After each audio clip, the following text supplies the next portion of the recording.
कांग्रेस डर गई? क्या कांग्रेस को कंगना से हार का डर सता रहा है? कांग्रेस लगातार कंगना को टारगेट क्यों कर रही है? कांग्रेस कंगना के खिलाफ प्रोपेगेंडा क्यों फैला रही है? ये सारे सवाल इसलिए खड़े हो रहे हैं क्योंकि जब से बीजेपी ने मंडी से कंगना रनौत को टिकट दिया है, उसके बाद से ही कांग्रेस एंड कंपनी उन्हें घेरने में जुटी हुई है। पहले सुप्रिया श्रीनेत, फिर बीफ खाने को लेकर ट्वीट और अब इस लिस्ट में नाम जुड़ गया है कांग्रेस नेता सुंदर ठाकुर का।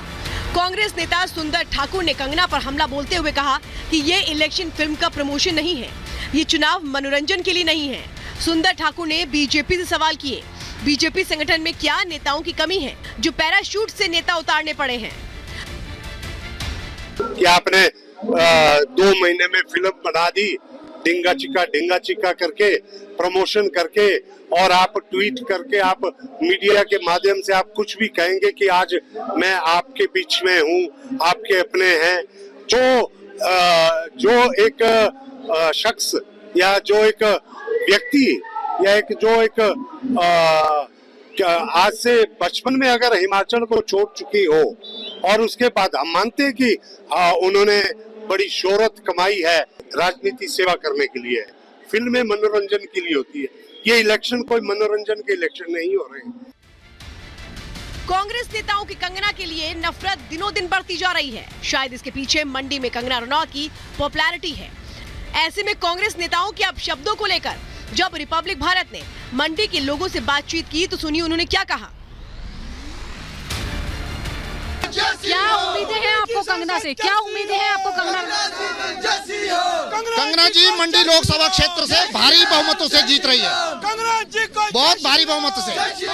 एक कांग्रेस के एमएलए हैं, वो कह रहे हैं कि ये कोई फिल्मी ट्रेलर नहीं है कि कभी आए और चले गए, इस तरह से काम नहीं होता, समाज सेवा करनी पड़ती। इस विषय पर मैं कहना चाहता हूं कि कांग्रेस जो बोल रही है, क्योंकि कांग्रेस के पास यहाँ नेता ही नहीं है।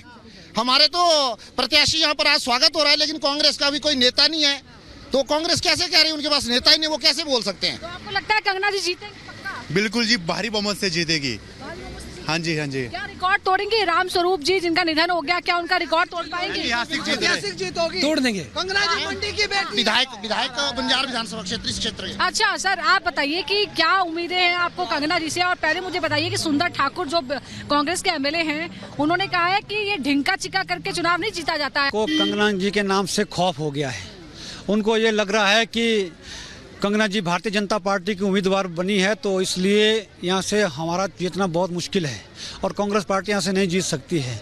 इसलिए जो कंगना जी के नाम से उनको वो फोबिया हो गया है, हार का डर हो गया है, उस नाते ऐसे बखलाहट में ऐसे बयान दे रहे हैं। हमें उनसे बहुत उम्मीदें हैं। वो एक नारी है, तो मुझे लगता है कि वो यहीं से अपना जो है मंडी से ही बिलोंग करते हैं, हमारे एरिया से है। और मुझे लगता है कि जो यहाँ की जो स्थिति है, जो हिमाचल की स्थिति है, जिस तरह से यहाँ पे क्लाइमेट है, तो उसके अकॉर्डिंग यहाँ की क्या परिस्थितियाँ हैं और क्या यहाँ की मुश्किलें हैं, मुझे लगता है कि वो भली भांति इस बात को समझ पाएगी। देवनगरी में 1 जून को वोटिंग होगी और उसके लिए कंगना रनौत पूरी तरह चुनावी मोड में है। चुनाव प्रचार के दौरान कंगना गांव से लेकर कस्बे, आम आदमी से लेकर खास आदमी तक से संवाद कर रही हैं। कंगना रनौत का काफिला पहुंच गया है कुल्लू के बंजार विधानसभा क्षेत्र में। बजौरा इलाका है ये, जहां पर हमने आपको तस्वीरें दिखाई। लोग उनके स्वागत के लिए पहले से ही खड़े हैं। कंगना रनौत यहां पर पहुंच गई हैं। स्वागत के लिए यहां पर लोग जुटे हुए हैं, पहले से ही बहुत देर से इंतजार कर रहे थे लोग। जब से उन्हें प्रत्याशी घोषित किया गया है, उसके बाद इसी तरह से वो अलग अलग इलाकों में जा रही हैं। लोग उनका अभिनंदन कर रहे हैं, अभिनंदन स्वीकार कर रही हैं। इसके बाद वो मनाली जाएंगी। मनाली में उनका स्वागत समारोह भी है और उसके बाद एक जनसभा को भी संबोधित करेंगी। तो जो लोग हैं वो बेहद उत्साहित हैं। उनको लगता है कि उन्हें एक दमदार प्रत्याशी मिला है जो इस बार फिर से बीजेपी का परचम यहाँ पर लहराएगा। मंडी से उनका सांसद बनेगा और उनकी बात को देश भर में और संसद में बड़ी मजबूती से रखेगा। इसी उम्मीद के लिए लोग स्वागत कर रहे हैं कंगना रनौत का। ये लड़की हूँ लड़ सकती हूँ का नारा देने वाली प्रियंका गांधी की पार्टी है और उसी कांग्रेस पार्टी के नेता एक के बाद एक बीजेपी की प्रत्याशी कंगना रनौत को टारगेट कर रहे हैं। पहले बीफ खाने को लेकर प्रोपेगेंडा फैलाया गया और अब कंगना के खिलाफ अभद्र टिप्पणी हुई है, लेकिन ना तो प्रियंका गांधी सामने आई और ना ही कोई दूसरी कांग्रेस की महिला नेता। कांग्रेस अभी तक मंडी में अपना कैंडिडेट फाइनल नहीं कर पाई है। माना जा रहा है कि कांग्रेसी विक्रमादित्य सिंह मैदान में होंगे। हालांकि इस पर फाइनल मोहर लगना बाकी है। इसके पीछे की वजह शायद कंगना रनौत है, क्योंकि कंगना के मुकाबले कांग्रेस मजबूत कैंडिडेट उतारना चाहती है, लेकिन कांग्रेस चुनाव जीतने से ज्यादा कंगना पर विवादित बयान दे रही है, जो लोकसभा चुनाव में भारी पड़ सकता है।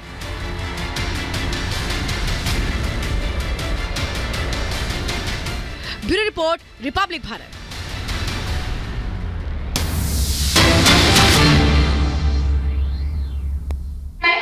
मिनिस्टर, कितनी महिलाएं आपके सामने आती हैं? 2-3। आप जब राज्य में सोचते हैं कितनी महिलाएं मंत्री या मुख्यमंत्री हैं, कितनी महिलाएं आपके आंखों के सामने आती हैं? 2-3। यही क्या हमारी बेटियों का भविष्य है?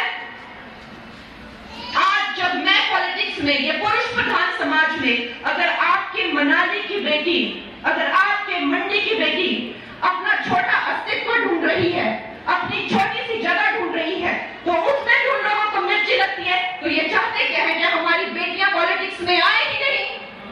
क्या ये पॉलिटिक्स जो है सिर्फ और सिर्फ पुरुषों के लिए ही रह जाए? एक तरफ ये पुरुष हैं और एक तरफ हमारे मोदी जी हैं, जिन्होंने महिलाओं को 33% आरक्षण दिया पॉलिटिक्स के लिए।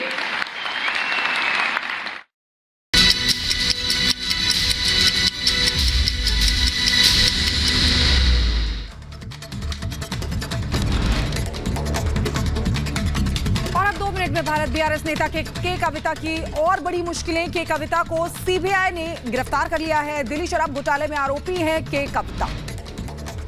पीएम मोदी का कांग्रेस पर हमला, कहा कमजोर सरकार से दुश्मनों को हुआ फायदा, मजबूत सरकार में आतंकवाद का हुआ सफाया।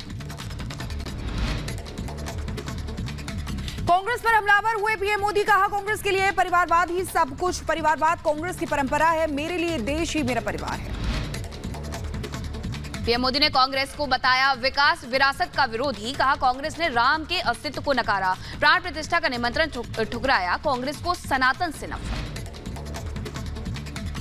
मध्य प्रदेश के मंडला में गृह मंत्री अमित शाह ने इंडी गठबंधन पर बोला हमला, कहा सोनिया, ममता और शरद पवार करते भाई भतीजावाद। गृह मंत्री अमित शाह ने पुलवामा पर दिया बड़ा बयान, कहा नया भारत पाकिस्तान में घुसकर आतंकियों को मारता है।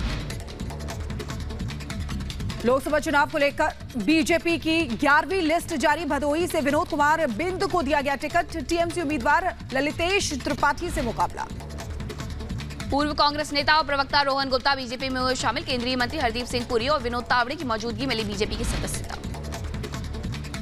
आरजेडी नेता मीसा भारती के बयान पर बीजेपी का पलटवार, कहा विपक्ष के कैंपेन का गिरता जा रहा है स्तर। अरविंद केजरीवाल की याचिका पर 15 अप्रैल सुप्रीम कोर्ट में होगी सुनवाई, दिल्ली हाईकोर्ट के फैसले को आपने दी है चुनौती। आम आदमी पार्टी के विधायक अमानतुल्लाह खान की बढ़ सकती है मुश्किलें, ईडी ने गैर जमानती वारंट जारी करने के लिए अदालत का किया रुख, 18 अप्रैल को मामले पर होगी सुनवाई।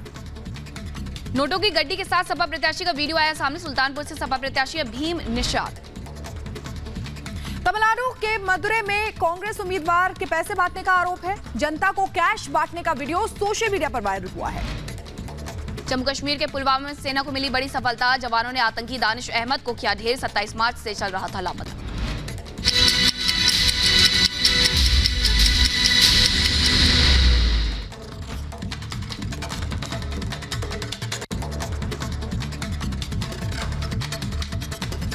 कांग्रेस छोड़कर बीजेपी ज्वाइन करने वाले नेताओं में एक और नेता का नाम जुड़ गया है। आखिर कौन है वो नेता, देखिए हमारी इस 1 मिनट की रिपोर्ट में। लोकसभा चुनाव से पहले कांग्रेस को झटके पर झटके लग रहे हैं। तकरीबन हर रोज कांग्रेस का कोई न कोई नेता पार्टी छोड़कर दूसरी पार्टी का दामन थाम रहा है। इसी कड़ी में अगला नाम जुड़ा है कांग्रेस नेता रोहन गुप्ता का, जिन्होंने गुरुवार को केंद्रीय मंत्री हरदीप सिंह पुरी, विनोद तावड़े की मौजूदगी में बीजेपी का दामन थाम लिया।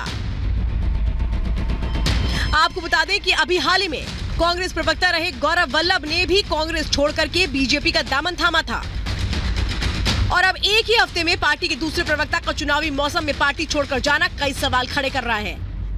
वहीं रोहन गुप्ता के कांग्रेस छोड़कर बीजेपी ज्वाइन करने की वजह को लेकर जो चर्चाओं का दौर है, उसमें बताया जा रहा है रोहन गुप्ता पार्टी के कुछ नेताओं के रवैये से नाराज थे, इसलिए पहले उन्होंने अहमदाबाद पूर्व सीट से अपनी उम्मीदवारी वापस ली और अब उन्होंने पार्टी छोड़ दी। Bureau report, Republic Bharat.